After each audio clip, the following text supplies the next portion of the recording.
Hey guys, and welcome back to the Horror Realm. I've got a pretty interesting video, and unfortunately, the reason being they weren't going to be in competition originally, but now Candyman, produced by Universal, and Blumhouse's Halloween It Kills are going to be in direct competition from each other.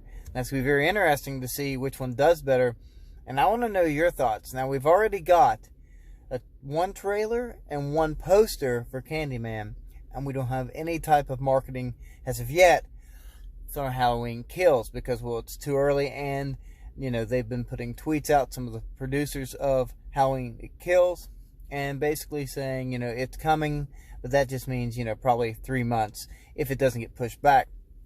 Things are slowly though going back to normal, so hopefully it will stay in October, and then we'll have Candyman before that in September. So we're going to have two big horror properties going head to head. And, well, really, this is the first time that has happened. It has not happened. Has happened in a long time.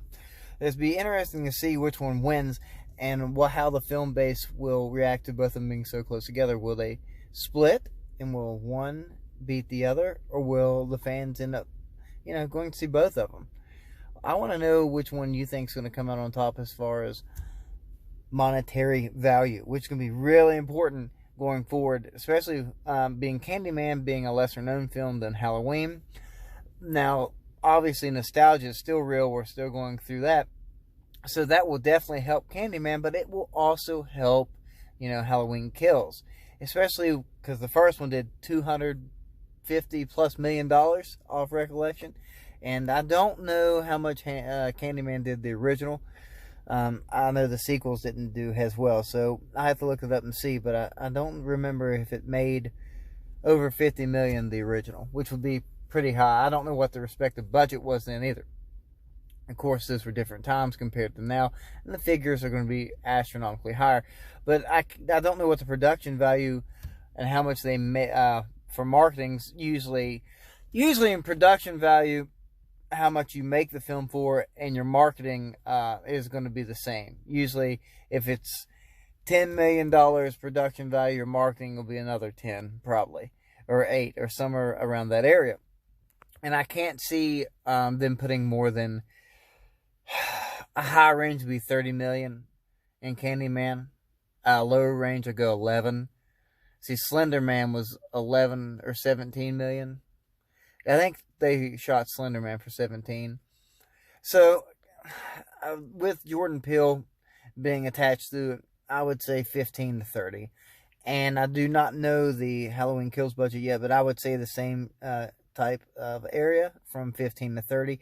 Maybe 35, since the first one did so well. But man, Blumhouse, they are so efficient at making low-budget horror films make a extravagant amount of money. I mean, look what their record basically speaks for themselves, guys. Now, a lot of you out there may be saying, oh my gosh, 15, 11, 30 million isn't low budget, but it really is, because a blockbuster these days, 100 million, 200 million, 300 million plus, that's with marketing, all that. I mean, it's unbelievable the prices it costs to make a movie and make everything work. I mean, it's crazy. That's why they make them, and that's why they make so much money. I mean, that's why you see billion-dollar films now, which is crazy. So, yes, 15, 30, 17, 11, that seems like a lot of money to us, but really, in retrospect, it's not for a film. That's why most, I'd say anything under $1 million is going to be a privateer or a fan film. I don't think, after $1 million, that's the unwritten rule pretty much as of right now. $1 million below, most studios will look the other way. But $1 million above, they'll start, you're going to start getting calls from Universal, Blumhouse, Screen Gems, Sony, all these places wanting to know where their money's at, because after you go over $1 million, they start, infringing on their rights, on their copyrights, on their, whatever they have, their assets basically that they own. And they don't want you making any money off of it, obviously, because they bought the rights to those properties and they want to keep them. So if you're wanting to do a fan film, it'll really have to be under $1 million.